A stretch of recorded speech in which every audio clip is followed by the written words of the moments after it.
99 days until the start of the National Football League season. Welcome aboard. Appreciate all coming in.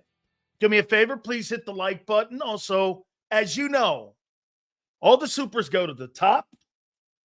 We got Phil Simms lined up at 3:30 Eastern time. And I hate to do this, but I have to say this about Mark Holmes. So Philly 500 is going to come on at 4:30 Eastern time.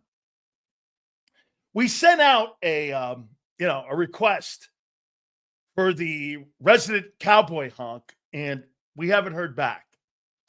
So I think you guys have beat him up. I think you guys have absolutely ended potentially his time here with the Battle Royale because he can't keep taking the L's. And he can't keep, I guess, defending Dak Prescott, who I absolutely like. And so we're still waiting.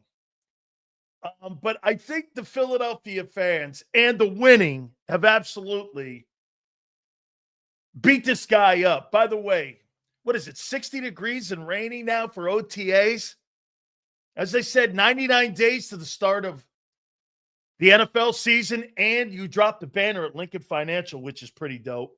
Like 20 teams are in OTAs right now, organized team activities. By the way, I said this yesterday and I'll say it again. I can just imagine me going like this to Coach Johnson. Hey, is this mandatory? He would look at me and go, yeah, no, it's not mandatory. Hey, don't show up if you don't want. I'd be like, yeah, I wouldn't even ask that question. You get this. He's the kind of guy that you do this. If there's a meeting at 11 o'clock and you show up at 10:45, Coach Johnson, before you got on the bus, would say, it's 10:45. And you go, Coach, the bus leaves, you said at like 11 or 11:15. I know. And you're like, well, wait a minute. I mean, so Jimmy had a 30-minute clock deal. So we started showing up 30 minutes before our events because that's what he wanted. He just didn't tell you that. He thought you were late at 10:45. By the way, real quick, this is a true story. So we're getting ready to go play, I think, Cincinnati. And everyone got on the airplane. Michael Irvin was like 10 minutes late. Jimmy goes like this. Let's go. So we're taking off. Michael Irvin, you see him pulling up to the Heck Center. And we took off. And I'm sitting there, and Jerome and Vinny and everyone are like, Coach, he's right there. He's late. Michael Irvin had to get his own airplane ticket, had to fly to Cincinnati. And Jimmy didn't start in the first quarter. And he didn't give a shit who you were. If you were late, that was it. This is a business trip. That's how he was, man. I mean, that's how he was. Hey, here's another one. So we're flying back from Washington. We were playing the Redskins at the time. Last time the Cowboys were relevant, Tupac, Eazy-E, and Selena were all alive. That's pretty dope, Kyle. Thanks for the super chat. Absolutely, man. Biggie and Tupac were still kicking it. Yeah, that's the last time they were relevant. So we're flying back. I think I've told some of you the story. Played like shit against them. The dinners were supposed to be served. This is a true story. And the stewardesses came by. We're going to start handing out meals. Jimmy goes, no meals. It was like, this was like, I don't know, from Washington, it was like a 2.5 hour, 3 hour flight. No meals. They didn't play hard enough. They don't deserve a meal. Yeah, I'm not kidding, man. All these big guys on this charter plane, they got all this food, no meals. Yeah, I've seen it. We're in Pittsburgh, man. People were jackassing around in the line. He came back there, man. That hair was moving everywhere, and his hair never moved. And he would look you all in the face. He goes, I'll get rid of every one of you. So I thought he was William Money. I mean, this guy, he didn't care if it was Alonzo, me, freshmen. You acted stupid on a road trip. He'd send your ass back in a second. There was none of that, man. He acted like that when he was with the Canes and with the Cowboys. We had a guy on our practice field, first week of practice, that Jimmy is a head coach. They drafted this tight end in the 3rd round. This guy goes, I can't make the running because I got asthma. Coach Johnson goes, asthma? You see the asthma field? It's over there. And it was on the other side of the fence, Valley Ranch. I started laughing, man. So people are coming up to me going, is this how this guy? I go, absolutely. I say this again to you. That dude you saw on TV on Sundays, that is not the guy I knew. No, that is not the dude I knew. Now, he never hollered. That guy never hollered.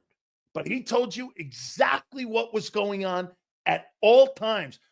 He called it the Jimmy Johnson totem pole. Where you were on it was your choice. Okay? If you're at the top, you get a little more leeway. If you're at the bottom, you need to do everything you can to stay here. You know those scholarships we had? Some places had 4-year scholarships. We had 1-year renewables. They were like contracts. You walked into his office and he gave you a review. If he thought you sucked, you were out. You weren't guaranteed anything. He changed that roster over and that college roster like it was the Cowboys. Seriously, we all had reviews. No matter if you won the Heisman, no matter if you were a freshman, no matter what you were. This guy had you come into the office. He would tell you where you are. He goes, you're doing really great. And you're like, oh, my God, great. I want you to work on this. I want you to do this. Stop with the I stuff. That's what he would tell me. I told you he wouldn't start me because, I'm an ego guy and I brag. And every time the newspaper guys would come to me, I'd be like, Jimmy goes, you're never going to start here. So, I've told you guys the story. I'm like, so finally somebody comes to me from the Miami Herald and goes, so what's it feel like to play on the number 1 ranked defense in college football? Me, just glad to be a Pebble. Just glad to be a part of the thing. Just glad to be here. One of many guys. I started and I never looked back. He looked at me and he goes, gee, and by the way, I think I'm the first guy to say that. Jimmy goes, there's no I in team. And I swear to you, I said, well, coach, there is I in win. That's why he is still my friend to this day, because we had a great relationship. Coach, there's I in win. And I'm going to win. I don't care what it takes. I don't, whatever that looks like. If I have to hit you with a chair or if I have to run you over, we're going to win. And that's the kind of culture he created. So I got a question right out of the gate here. Oh, real quick. So the WNBA, not that I want to start my show off with that stupid shit, but I do have to address it. So Angel Reese goes out and they had all the video of the people behind the Chicago team's bench where Angel was sitting. And they came to a conclusion that the majority of the people that were behind the bench were from Chicago. And they were the Chicago management team that traveled with them. Nobody said anything racist to her. And the WNBA came out and said, it never happened. She's like Jussie Smollett. And let me put this to you, too. Instead of talking about how great the ratings were for that thing, you're chasing mythical nothings. Dude, and I'm going to make one more point to you about covering women's sports like that. Hey, welcome to the group, man. Welcome to professional sports. What, you don't think people say shitty things in the stands all the time? Welcome to sports. You can't treat women's sports differently than men's sports if you want to be mainstream. If somebody says something stupid, point them out, Have the security people come down, take his ass out of there. Okay? Welcome to the world of covering sports. Somebody always in the group. How many times have you sat in a section? You're all having a good time, and there's one asshole in the middle of the group because he's too drunk and he's barking stupid shit. Happens in sports all the time. One guy can ruin the chemistry.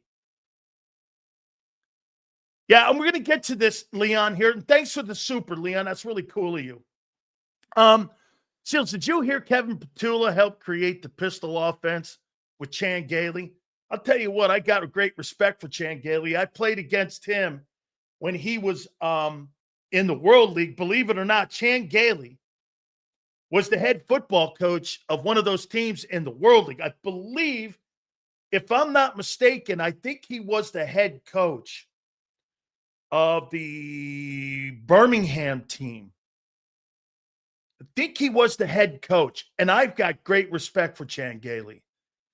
I had no idea. He said that in his presser today. I was shocked. I'm going to talk about him in a second. Okay, well, Leon, let me get to that because, again, they're doing installations. I said this before to you. When you're talking about organized team activities, okay, OTAs, then you got training camp, which is mandatory. And then July 27th, around in that time, is when you're going to get training camp kicked off. Like, you don't have a ton of practices in training camp like you used to back in the day, like I did with 3 days. You were in 3 days for 3 months. And you don't have that anymore. You're in 3 days, or 2 days, and you have probably 5 contact days. I mean, we were there for 3 months of 3 days. Incredible. I don't know how I lived through that, especially in that Florida heat. No idea. But they're doing installments and installations and what it's gonna look like. And Kevin Petula had some pretty interesting comments. We're going to talk about that in a minute. But let me ask you this, Leon. So the last time you had success, you hired a coordinator from outside, right?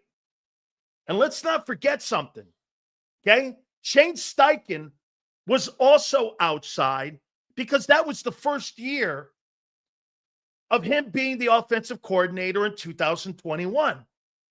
He wasn't the OC in 20. He wasn't retained from the Doug Peterson 2020 staff. So he was brand new. You brought him in. He was I believe, the passing game coordinator, or he was the quarterback coach. I forget which title he held. And then after Nick started out like 2-4, they elevated him to OC, right? Okay. So then you went out, then you went in and you elevated Brian Johnson to being the offensive coordinator. And by the way, what's different from Brian Johnson and Kevin Petula? He's been around Nick. He knows Nick.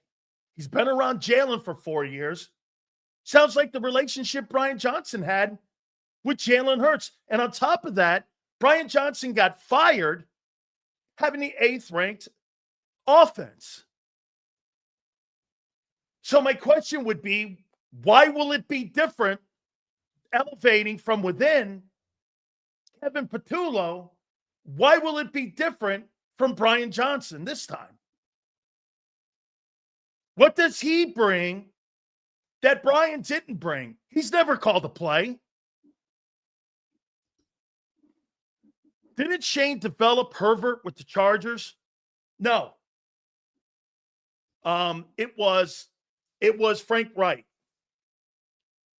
who did that when he was in San Diego. Okay? So I know this. Hold on. I know this. But he wasn't on the 2020 staff. It was a hire that came with Nick in 21. I know.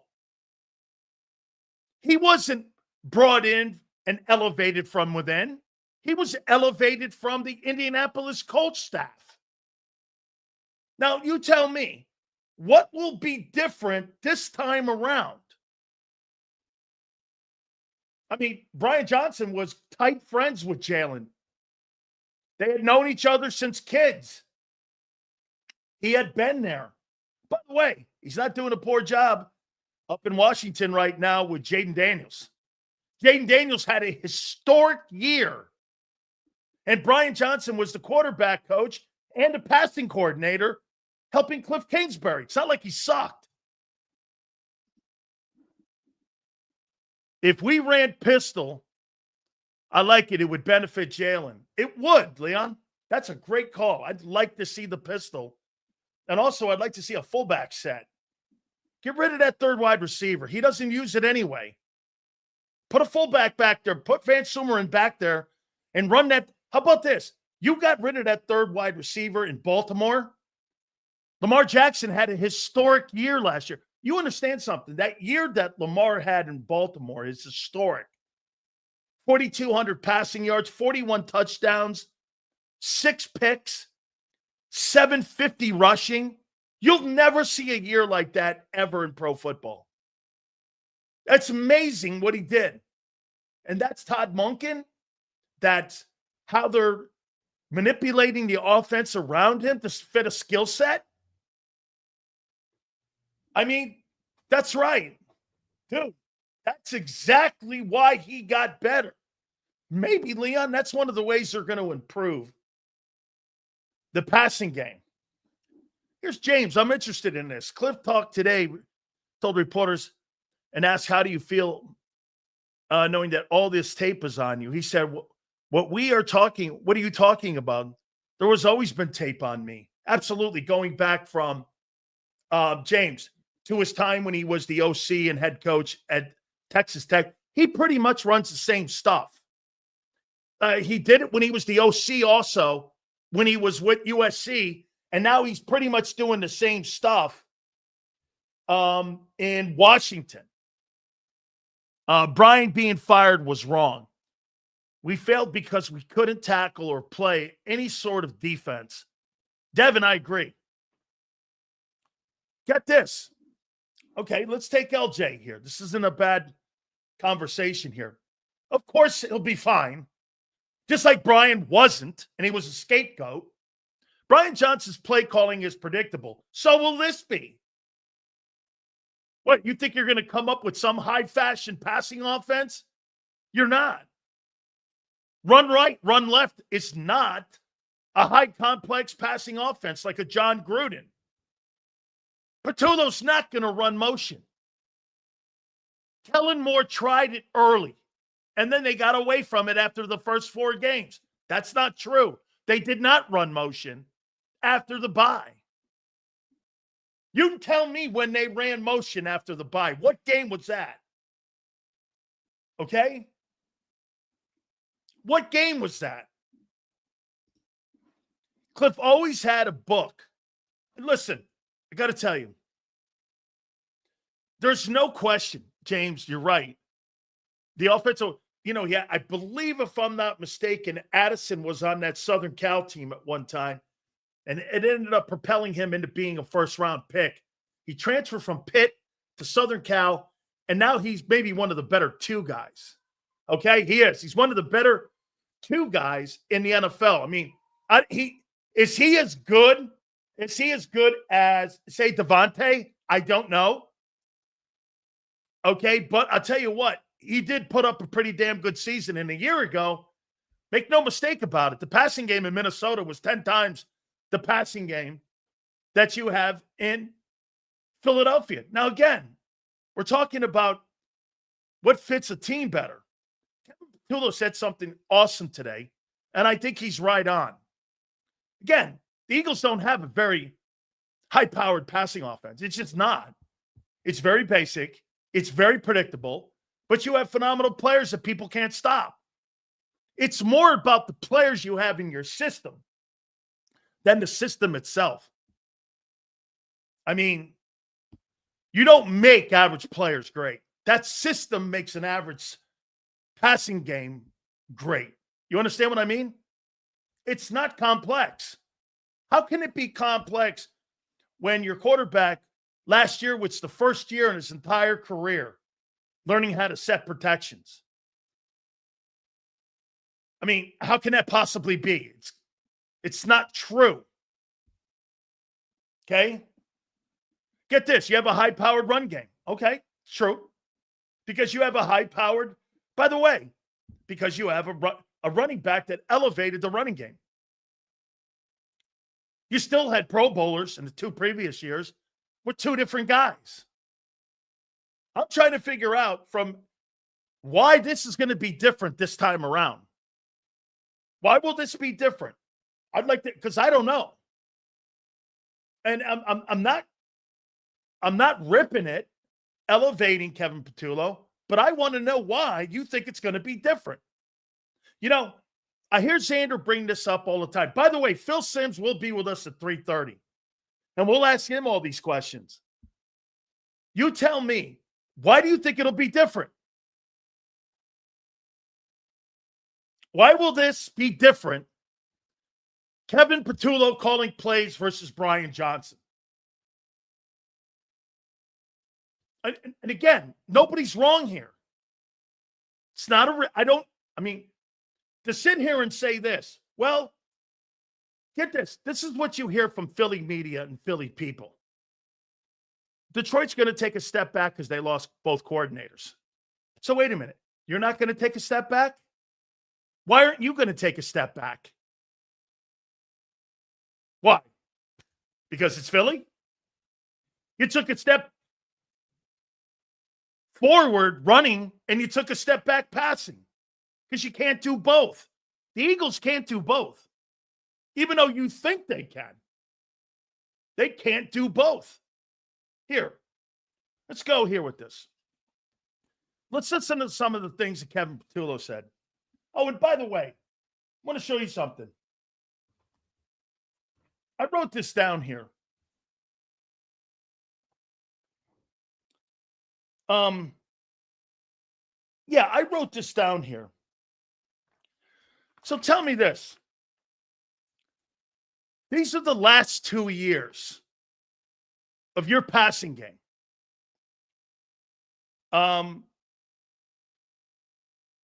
You're averaging about 3,200 yards passing, 19 touchdowns, and 10 picks. 300 completions, 440 attempts. Most of the prolific passing attacks are in the 5 to mid 500s. Again, I'm pointing something out. Hey, and you know what? You can say it's numbers.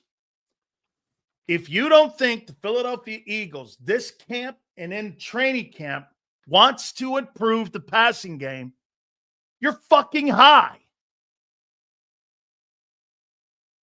You know they do. You know they do. Okay? These are horrible numbers. Don't ever come here and tell me you have some big time passing attack. With the elite athletes you have, you should be so balanced that you're blowing teams off the field. Let me ask you something. Do you think, you know what? Here. Do you think that offense the last 2 years has lived up to the potential? Yes or no? I'm not talking about winning. Do you think the last 2 years, the Philadelphia Eagle offense has played to its potential? Yes or no?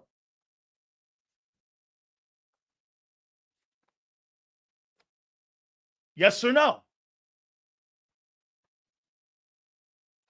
And if you say yes, get this. This guy says you've played up to your potential. This is who you are. You'll always be a shitty passing team. And you rely on the run. Okay. M. Reyes is happy with the offense. You lived up to your potential. Okay. That means it's not getting better. This is what it is. You better pray to God Barkley doesn't get hurt then. Because if he does, your season's fucking over. Because you're not working on what Kevin Patullo said today about getting better. I'll ask you again. You believe that the Philadelphia Eagles, the last 2 years offensively, have lived up to the talent of the potential of that offense? Again, guys, it's so not true. Do you think you should be further along with your offense? Wow. So this is the best it's going to get, folks. That's what they're saying. What a setup question. You're not going to get any better then. This is who you are. Joseph says it too. You're not going to get any better. It's lived up to its potential. Interesting. You had one of the worst passing offenses in pro football. You had one of the best running attacks in pro football, and you believe that you've lived up to your potential. With the talent on that team, you've lived up to the potential. Okay. That offense will never get better in your eyes. This offense should be the greatest show on turf. I agree. That thing should look like the Rams. I completely 100% agree. By the way, I'm not debating with people who refuse to see the reality of even what the Eagles are saying. Let's take a look. Again, once again, do you believe that your offense has lived up to the talent level on that team offensively? Your quarterback is a mediocre passer. That offense is mediocre and has to rely on one part of the game. That's running the ball. That's living up to its potential? Fine. No problem. I mean, you're making yourselves look stupid with your answers. You're indicting your own team with your answer of yes. You don't think you can get any fucking better. Wow. How about this? Let's ask this. Let's ask this. Do you think the Philadelphia Eagles are happy? Or do you think that they know that they haven't? I don't believe they lived up to their potential. And I think there's so much more room to go. But you really think that? McNabb had no wide receivers in 05 and had a better passing offense. Correct. Hey, let me ask you this, Leon. Do you think that the 2005 Eagle offense lived up to its potential? I do. Get this. To show you how fucking stupid you are. You won a Super Bowl not living up to your potential is my takeaway. And you think you've lived up to it. I'm here fighting for you. You're here saying it won't get any better. And this is the best it's going to get. You're indicting your own team. Should be blowing teams off the field. You won a Super Bowl playing less than your ability. And you think right now that you can't get better and that it's lived up to everything you're thinking of. Holy shit. I'll tell you what, $51 million in two wide receivers, one guy with 800 yards and the other guy with 1,000 yards. That's not my return on investment. That's why you're cutting loose a Goddard. Holy shit. I can't believe it. You guys are trying. I'm here fighting, telling you that I think you can get better and blow teams out and you haven't lived up to your potential. And you won a Super Bowl not living up to your potential, but you think you have. Aren't you? I mean, let me make sure this is landing right because I'm really perplexed here. You won a Super Bowl not playing to the best of your ability, and you think the offense has lived up to its abilities,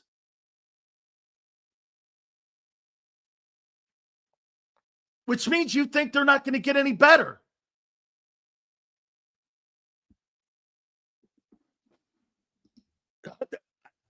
I mean, I disagree with you. I think there's so much more room to grow. This is why I still do not believe in Sirianni. Hang on here now. Eagle Talk. Don't listen to some of these people over here because they're so fucking dumb. I'm trying to give them a compliment, and they're not hearing it. They're only hearing it because they're assuming I'm ripping it. I don't believe the Philadelphia Eagles have lived up to their ability, and they still won a Super Bowl. But you know what they hear? They hear me saying I'm ripping them. I'm not ripping you. I think there's so much more room for you to get better. Now I've got to give you guys pats on the back and pats on the ass here to make you feel better about yourselves. Because you can't take any kind of criticism. It's impossible to believe that you think that offense shouldn't be scoring 29 to 35 points a game and just absolutely destroying teams even more. Your passing game blows. You can't improve that? Let's listen to Kevin Petullo, what he said. I mean, I tried to give you a compliment. You can't even take that. Here we go. Here's Kevin Petullo.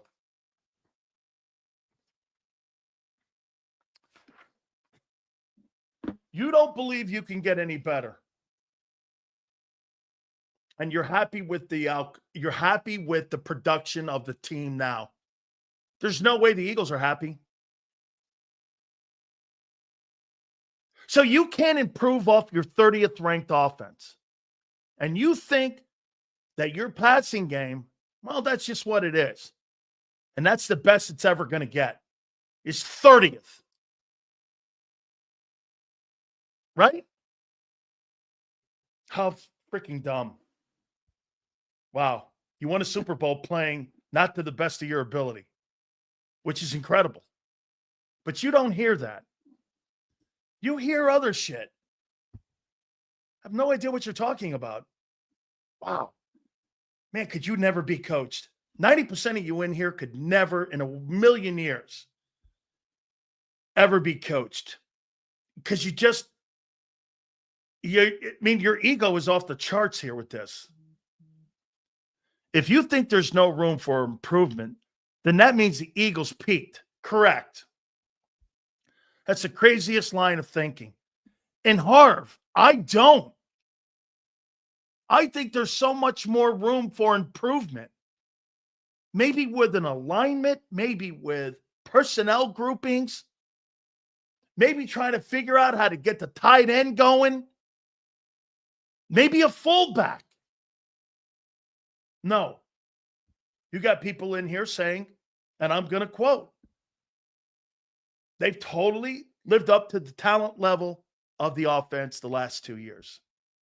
That offense has lived up to its complete ability and to the best of the players' abilities the last 2 years. And I say this, you won a Super Bowl, in my opinion, not playing the best football. That's how good you are. I've been saying that all season, Sills. We won the Super Bowl with the 31st overall passing game, and we haven't reached our peak. This team, I completely 1,000% agree with Prince, which is crazy. That is the take that look, that landed better maybe than how I said it. Absolutely. Hey, Prince, can you imagine if you had the 15th ranked passing game? You'd go undefeated.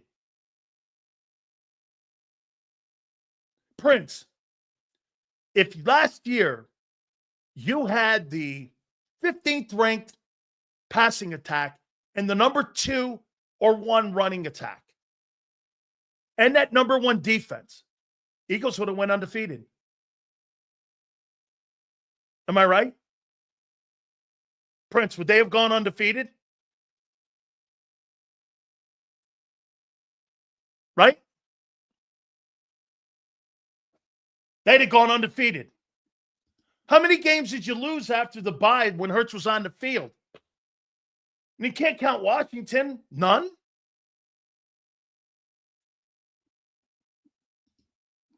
That O-line in Barkley saved our ass. You want to Eagle talk. They're not hearing.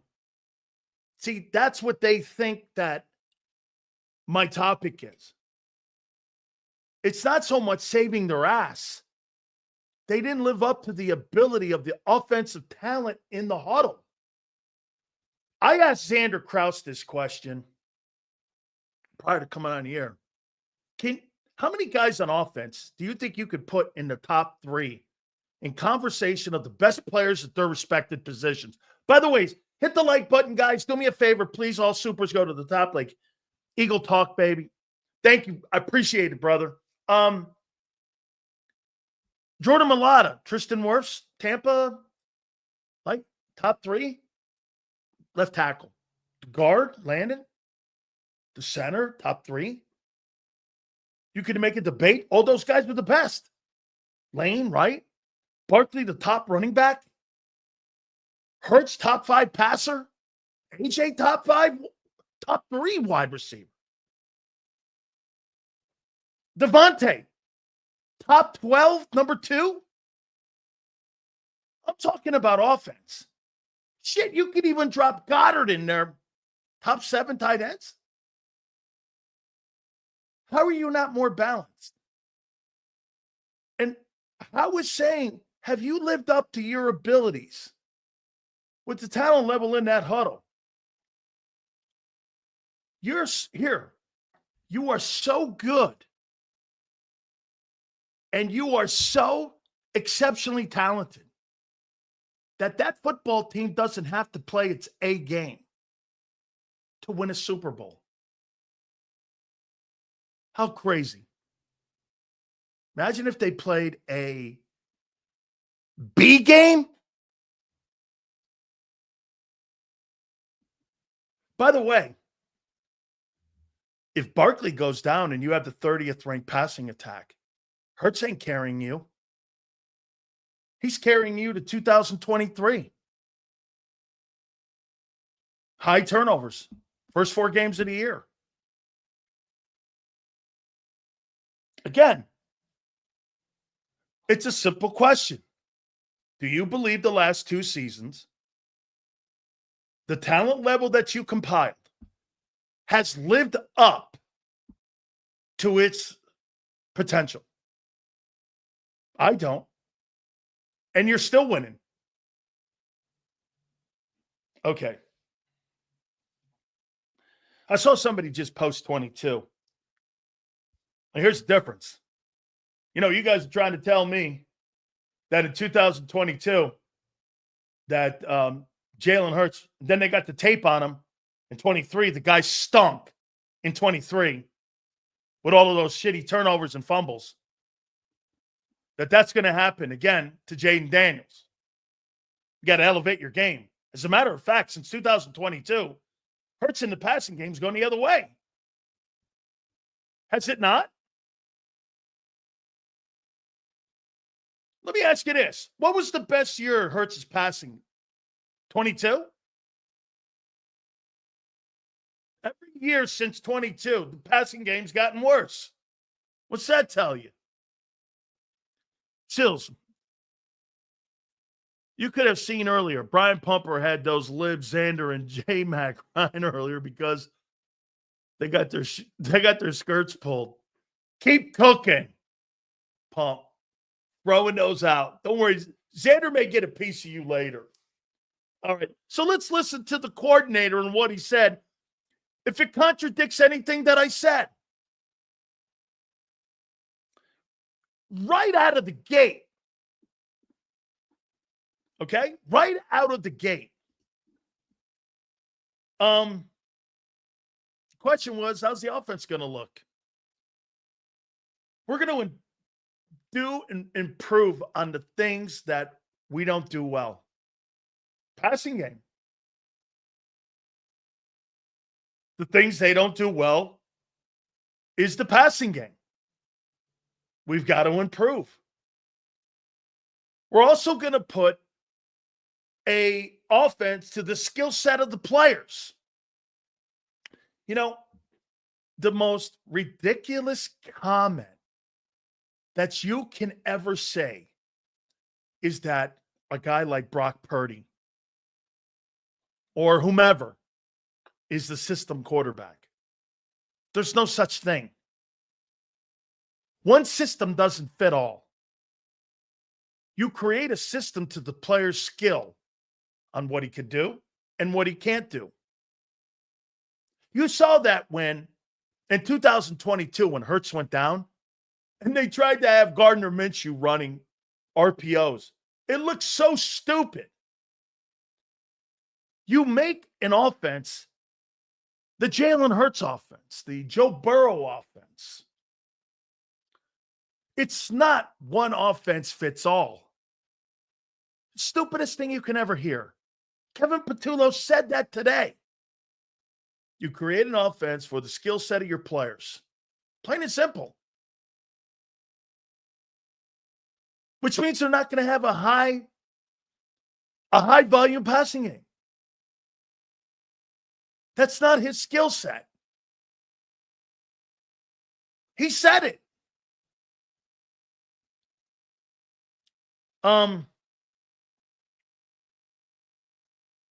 love the fact that I thought he was pretty good. You can see the energy that he had.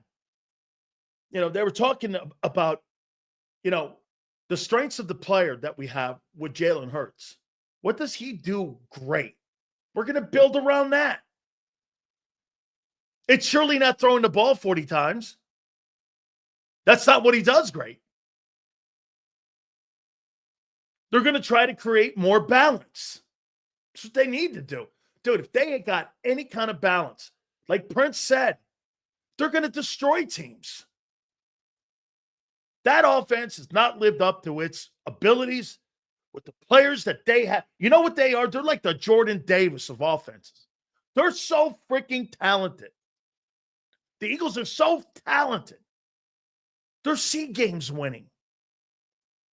It's a coach's responsibility to get those guys to be playing A and B football week to week. That offense played C+ football last year.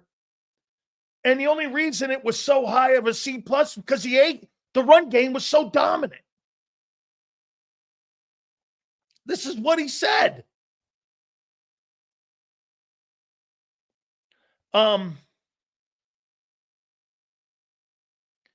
He said my exposure to being around Nick Sirianni and being around Kellen Moore. Do you want to hear what he said? Just blows all of your mentalities out of the water. You want a Prince. In the press conference today, you know what he said? It was really interesting watching Kellen Moore adjust. And I learned so much by watching him adjust. And he meant, obviously, from throwing the ball to running the ball. They went from having a mentality of trying to spread the ball with motion. They completely can that. And this is a quote. I put it in quotations. Kellen had to adjust on the fly. And it was one of the best things I witnessed. And it taught me so much on being a coordinator. They scrapped everything because the passing game was going nowhere. And you guys think they lived up to their abilities of a year ago when even Kevin Patullo and Kellen Moore knew they didn't. You're wrong.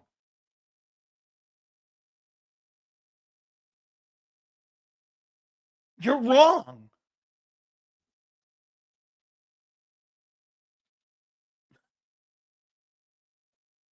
It's a quote.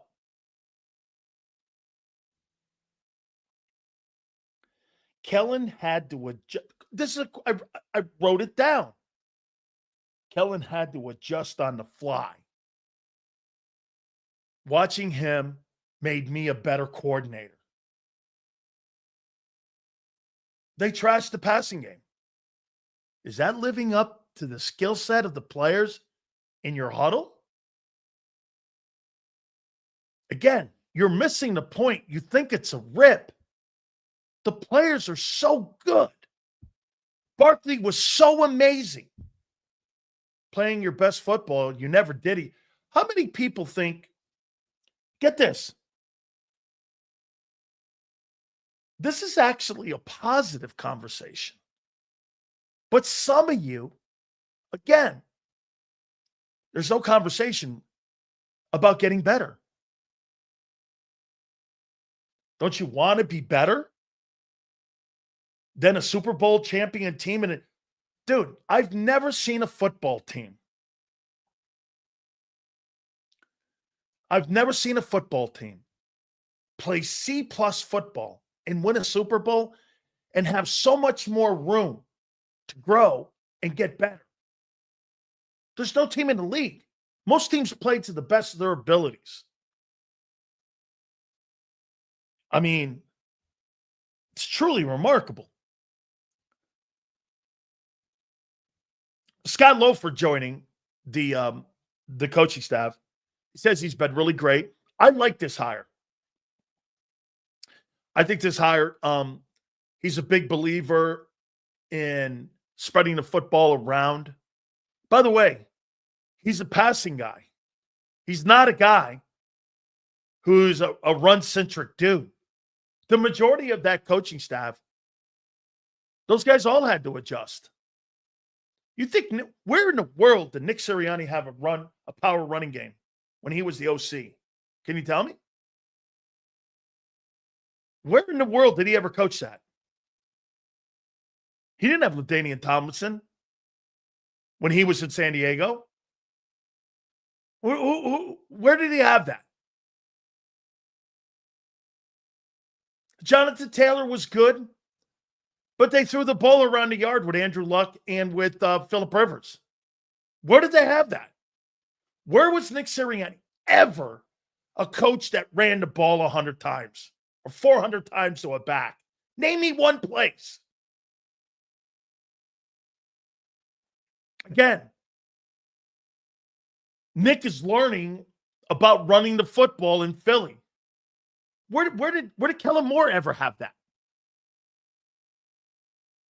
Kellen Moore, here, Kevin Patullo. Kellen had to adjust. These are his words. Hey, anything you guys are saying in here is false. That's why we quote interviews. You just don't like who's telling you.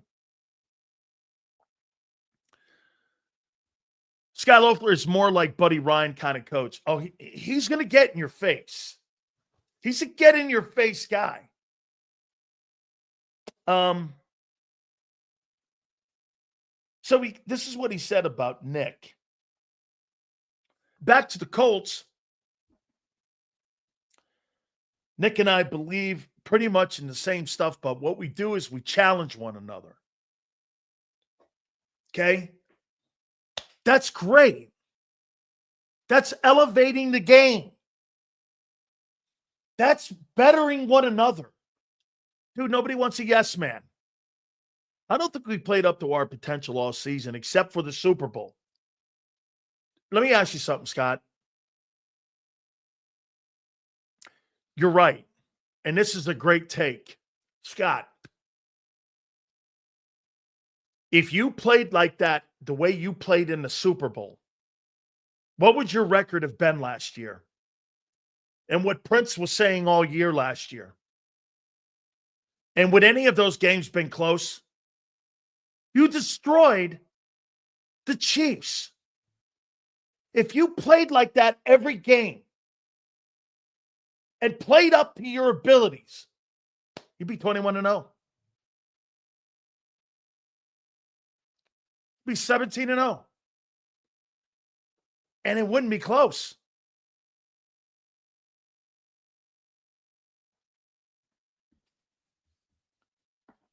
That's how good you were.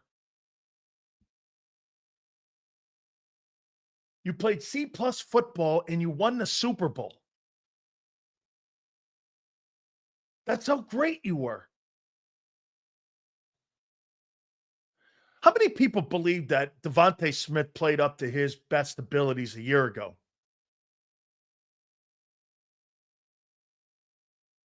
How many? What would you not rank that year being the worst year he's been since he's been came out of Alabama?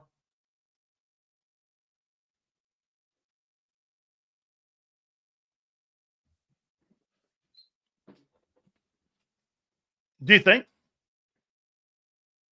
800 yards? Joseph's good with 800 yards. I believe that's the lowest output he's had since he's been an Eagle. But according to you, he played up to his ability. Okay? How about this? By the way, when you play in a dominant run game, your receivers are going to get banged up. Why? Because he gets hurt. Didn't every receiver a year ago with that 400 carries, didn't it take its toll on the receivers? They all got hurt. Right?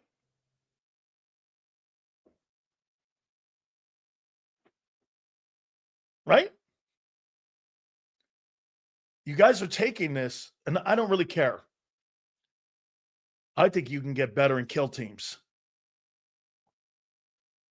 I think you can, again, I think you can get better and kill teams. I think you could be the greatest offense maybe we've seen since the greatest show on turf. Your last 2 years, you've played C-plus football as a balanced attack. A-plus football running it. A D-plus passing it.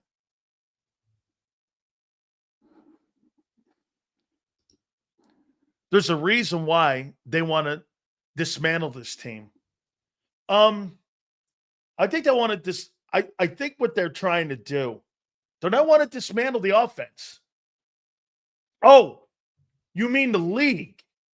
Absolutely. I got it, Prince. You mean the league wants to dismantle the team? Absolutely. They want to dismantle that offense.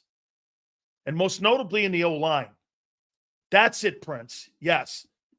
Not the Eagles. The league wants to. Dude, ask yourself this.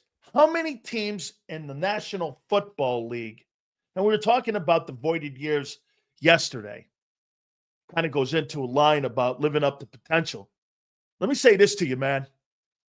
How many NFL teams have 4 Pro Bowlers in their O-line? Can you name one? Name me one team in the NFL that has 4 Pro Bowlers. And shit, Becton played like one. Name me one team that has 4 Pro Bowlers. The Lions don't have 4 Pro Bowlers. Maybe the Lions. Well, they won 15 ball games last year. You're not cool. That sounds right. The Ravens don't have that.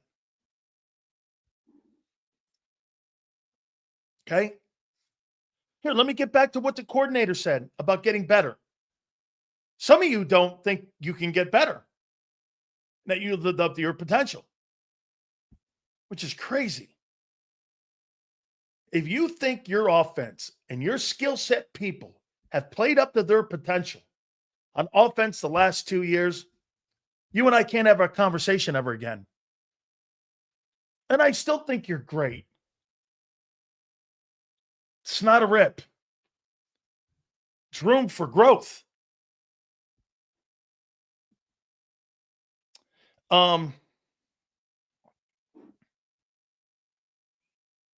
He said the relationship with Kellen Moore, they didn't know any. Get this. Can I tell you what was great about, and I heard one thing too that's going to be instrumental.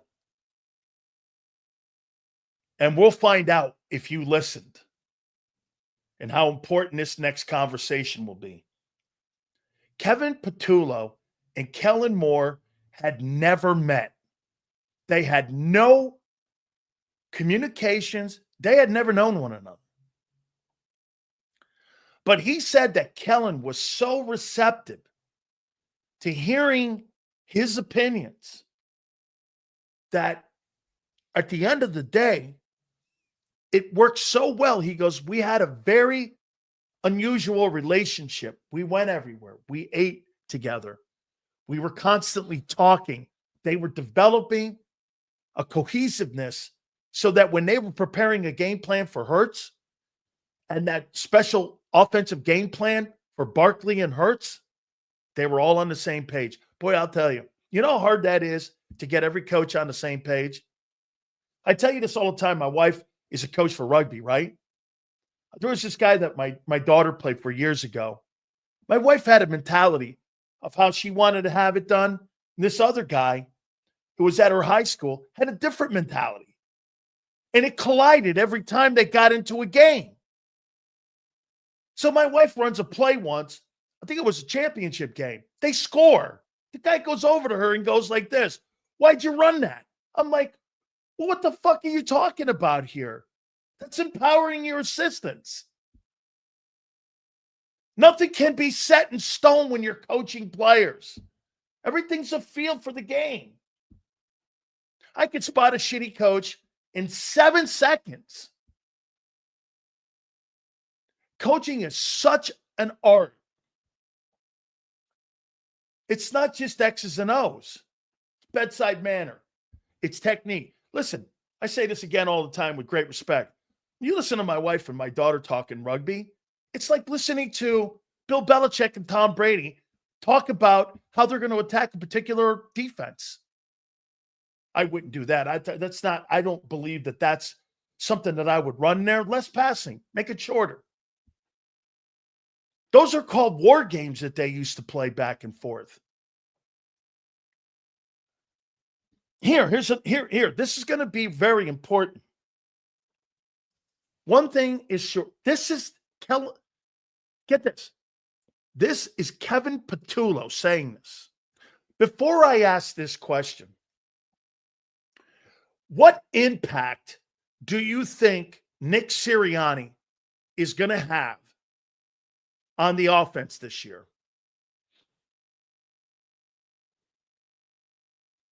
Get this.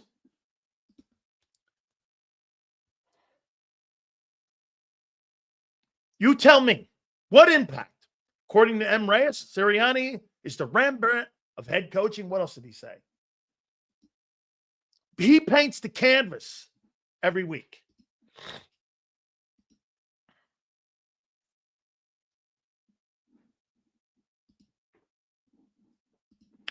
Kevin Patullo, quote, I'm the main voice in the room. I'm the main voice in the room. He said it in the press conference today. When it comes to play calling and putting the offense together, I'm the main voice in the room, like Kellen was a year ago. Kevin Patullo said that. Nick may have an opinion, but Kellen Moore and now Kevin Patullo are the main voices in the room. Quote. And it's not like Kevin Patullo is some professional behind a mic. That was one of his first, if not his first press conference as an offensive coordinator. He said, I'm the main voice in the room, just like a year ago. Kellen Moore had the main voice in the room when it came to executing the offense. There was no Nick Sirianni. Go back and watch it. It's on the Eagles. It's on the Eagles media. No, it's not a shocker. Unless you're him. Get this. I'm the main voice in the room, just like Kellen was a year ago. So when you guys are trying to tell me that Nick puts this offense together, no, he doesn't. It's been 4 different offenses. The 21 offense was different. The 22 offense was different. The 23 offense was different. And now the 24 offense was different, and now this 25 offense will be different. And by the way, this is from the voice of the OC today. So whatever you guys are thinking about the impact that Nick has on play calling, it's 0. Nick Sirianni and his career and future are based off of decisions that are made with his assistants. Nick is not calling plays.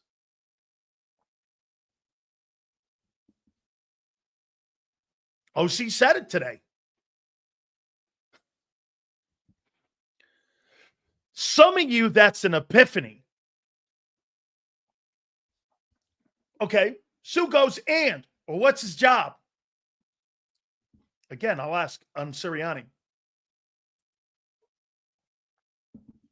Nick doesn't set that up. It's a culture that's been here since Andy. And post Andy. That's not a Nick thing. That's an Eagle way of doing it. You guys keep trying to tell me that the influence of Nick and all that, and I heard John talking about his win percent. Dude, if Kellen Moore's not the offensive coordinator and doesn't adjust last year, Nick's not carrying you across the finish line. We've already seen that. He was 2-4 as a play caller. And get this. Your offensive coordinator said it today. This ain't made up. Kellen had to adjust on the fly.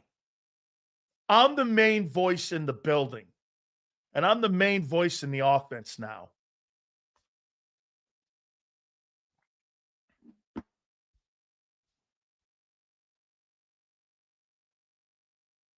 End of story. So what is he going to – here's the topic. I haven't even got to a topic yet. Hit the like button, guys. Thanks for coming aboard. Phil Simms, bottom of the hour. Okay? Bottom of the hour. Okay, get this. Controversy. What's the controversy? I'm just writing down what the offensive coordinator said today. How's that controversy? The truth again? How's that controversy? I mean, what are you talking about? The press conference is there for everybody.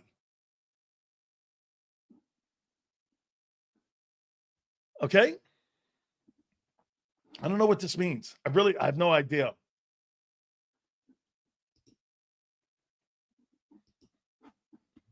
Crazy. All right.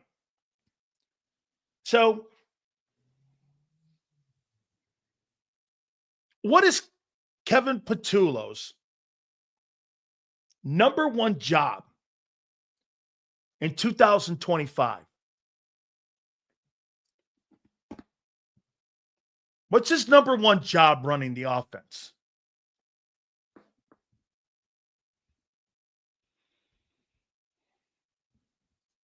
He was asked the question if it's going to look different.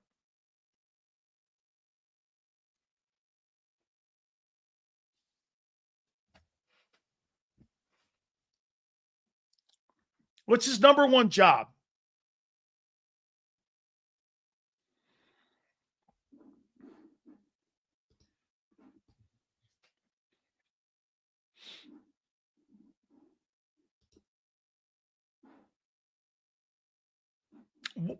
What's Kevin Patullo's number one job this 2025 season? Sustained success. Well, what does that look like, Richie? Sustained success. Broadwise, yes. Balanced offense. Let me ask you something. Waldo Vision. Okay? This is exactly true. Offensive coordinator is not there to put up tremendous numbers or to put up great scoring numbers. A great offensive coordinator wins games. That's why Kellen Moore got the Saints job. It wasn't because of the shitty 30th passing game. It was because he adapted, and according to Kevin Patullo, he adjusted on the fly. Want to make sure that we quote the OC. Improve the passing game. I'll say it one more time to you. Jimmy Johnson came on our program, made a great comment. He said sometimes offensive coordinators want to see big numbers. Is that Ben Johnson in Chicago? I don't think you could have had it anymore. Get this. Look at Ben Johnson's offense a year ago. It was the best in the NFL. By far. All the great numbers. They won ball games, but they didn't win the game. They had a running attack. I know injuries, but welcome to the NFL. Okay? Kellen Moore's in over his head. So much so he won a Super Bowl in Philly. What a dumb take. He was so in over his head that he won a Super Bowl. And I'm assuming you're talking about the Saints. Well, when you get one of the 32 chairs in the world and you're making $9 million instead of $2.5 million, I'm sorry, dude. You're going to take that gig. This guy signed a $25 million contract, and he's in over his head, and he won you a Super Bowl. Okay? Seals, Patullo's number one job is to give the offense options. The passing game does not improve. We are limited with the options. I think you've got to utilize your skill around your team more. By the way, I forgot to mention this in the open. Congratulations. This has nothing to do with the 2024 season. It's a different roster. This is completely a different roster. Okay? Completely. This is, without a doubt, a different football team. I don't care what core you think. Apple core, football core. I don't care any of that. It's a different team. Different players. Whole different operation now. Just like the banner says, you'll be waving 2024 banners.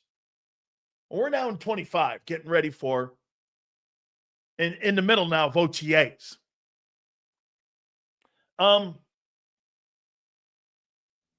His number one objective to me. Well, who's the number one player in the huddle?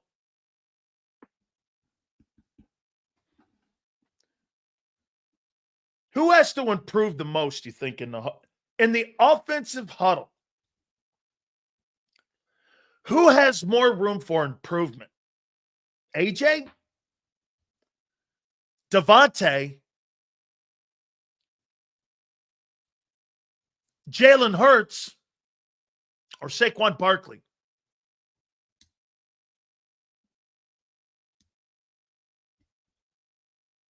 Who has room for more improvement? Oh, get this. Let's go here. And let's ask this question. Has A.J. Brown, since he's been a Philadelphia Eagle, exceeded expectations? Let's go down the list. Has he lived up to his ability and then some? And has excelled? This is where he is. And he's playing to his ability. Okay. So AJ's playing to his ability. Is there any more room for Devontae? I think it's tough being, what is it? I think it's tough being the Z. The Z is traditionally the second best wide receiver on the team. Okay? And it's tough being in that Scottie Pippen role because you're always going to be, Scottie's always going to, I don't have a problem being Scottie Pippen. 6 championships. I got the same as many titles as Jordan. And I'm one of the 25 greatest players of all time. I'm all right with that. Okay? But I think that for his position, playing in that Z, Smitty's played pretty well. I still think there's room for improvement, maybe more footballs to him, right? Okay. Since Saquon Barkley, I know it's a small sample size, but it's an incredible sample size.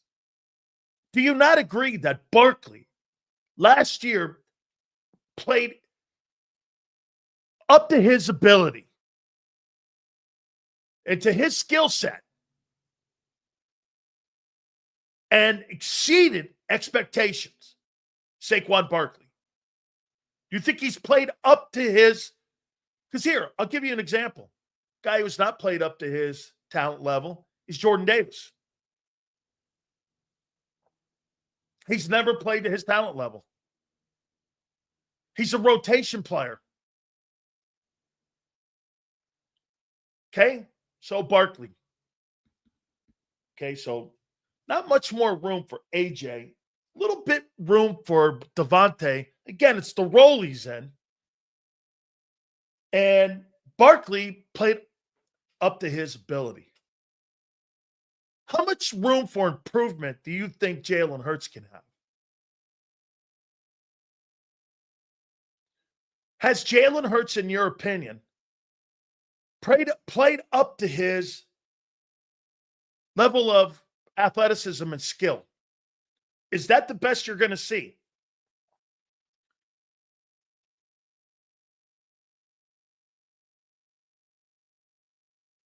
Has Jalen played up to the best of his ability? No. Well, wait a minute. Let's go back for a second. If the quarterback has only played 10% of his ability or 10% improvement, and you guys are all saying no, then how could the offense a year ago have played to the best of its ability when the quarterback hasn't played to what you guys think the ceiling is for the guy? And the passing game the last 3 years has gone backwards. How's that possible? Aren't you contradicting yourselves? If the quarterback has a room for improvement and continue, because he hasn't played up to his ability yet or to his skill set level, how can the offense have played to its max and didn't underachieve the last 2 years? I'm confused.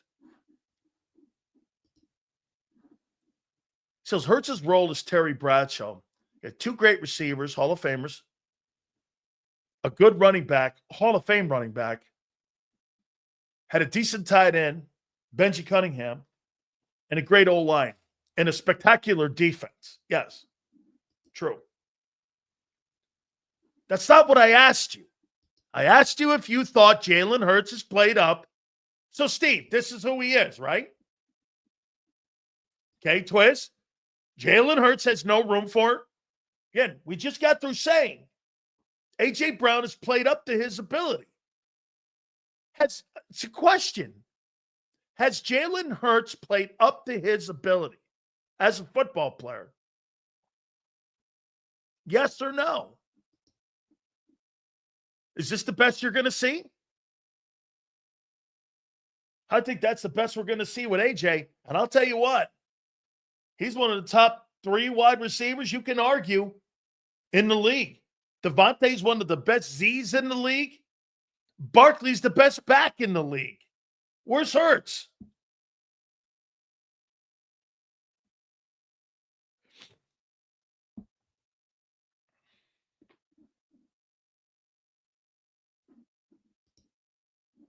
That's my point with the opening topic,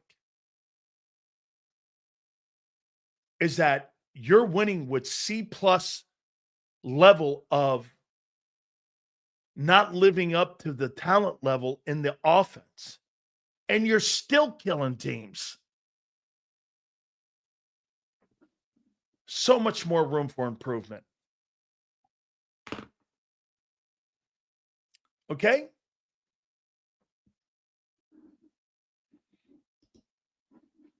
I mean, Sills, might be time to accept 2022 was an anomaly. You pay him to dual threat. Trevor, that's the best you're going to see him.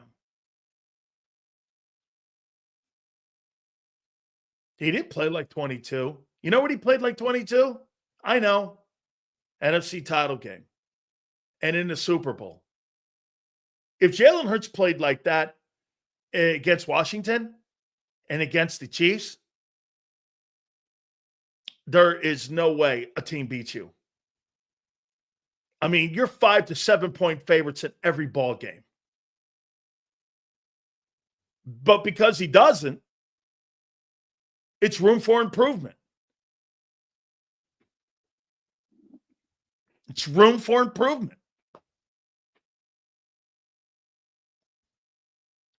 Kevin Patullo's number one job, again, is to go back to what Crowley said, is to win games. What does that look like? Let me ask you this. Who do you think who gives Kevin Patullo a better chance at repeating as Super Bowl champions? Putting the football in the hands of the quarterback or Barkley?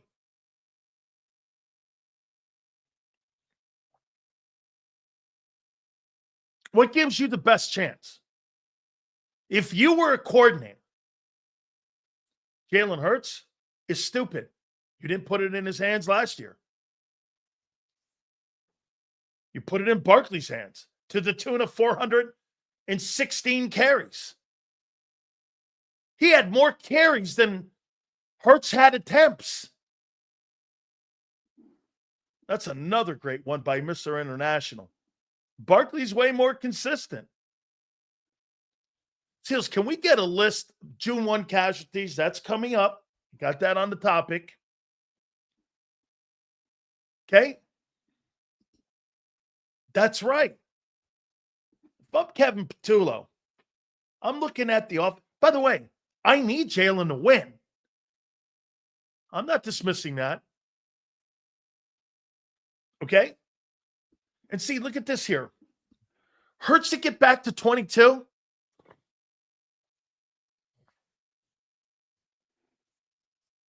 A little.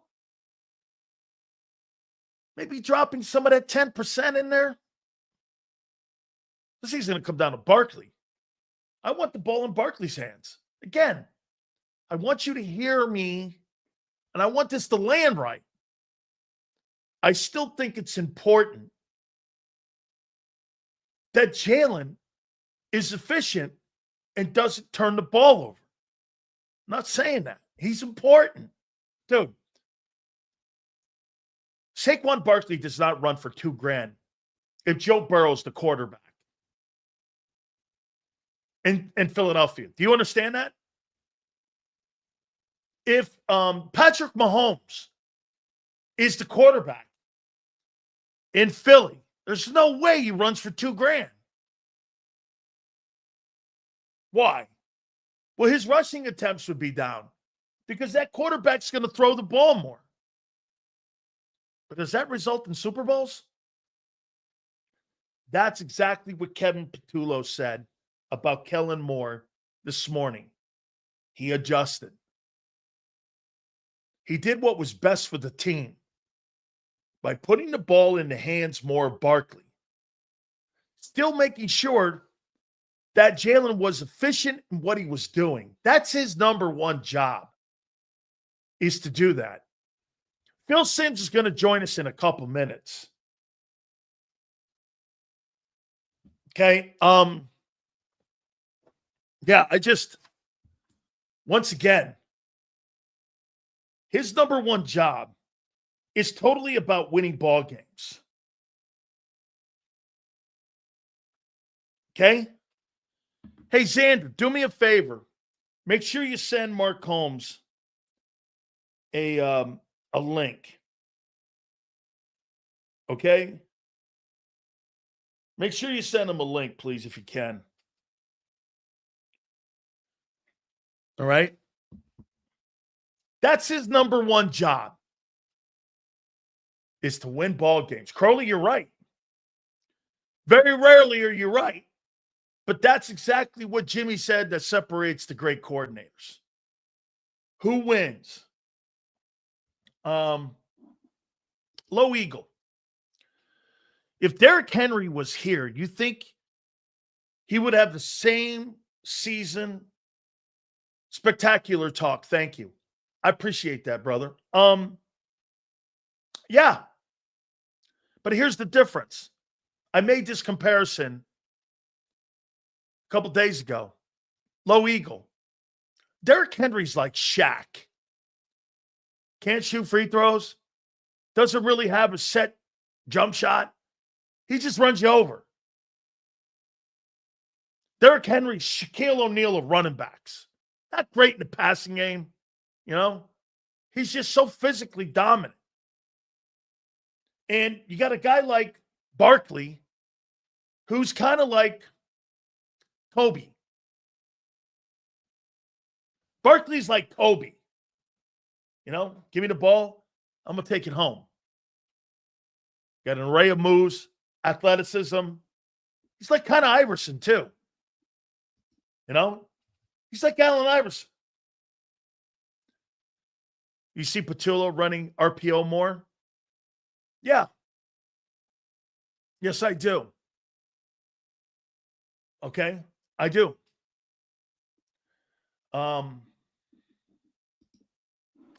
Not really, Sil. Shaq didn't take care of his body like Barkley did. Like Henry does. Correct. You know, it's so great. You know, last Friday we were talking about offenses. It's funny that, you know, I asked Michael Irvin, I go, Mike, did you ever get ticked off? And I brought Phil Simms' name up. I go, did you ever get ticked off not having a high volume offense? Mike goes like this. I'm always going to bitch about wanting a football. However, I had Emmitt Smith. I mean, what am I going to do? I was proficient on third down. We moved the chains. I had a Hall of Fame quarterback who never really got pissed off. You know, being in a system like that, you're kind of got guardrails. When you're Patrick Mahomes and some of these other guys, you create your own guardrails. When you're a guy like Simms, you got to remember something back with that offense that Phil played. Ran the ball, outstanding defense.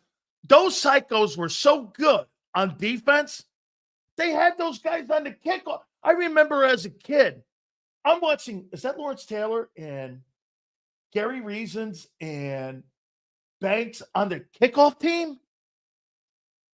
These guys were running down the field, knocking guys. Can you imagine looking there? You're receiving a football, and you're going like this. Is that Lawrence Taylor on the kickoff team? There was such a structure. That's kind of where we are now with the Eagles. Hey, man, they're going to run the football. This reminds me of old school 1980s, 90s football. All that being said, hey, man, I so love this man, and he's so busy, and he finds time for us always. And I can't thank him enough. And let's bring him up now. He is Phil Simms, and I want to get out of him right away. How you doing, Phil?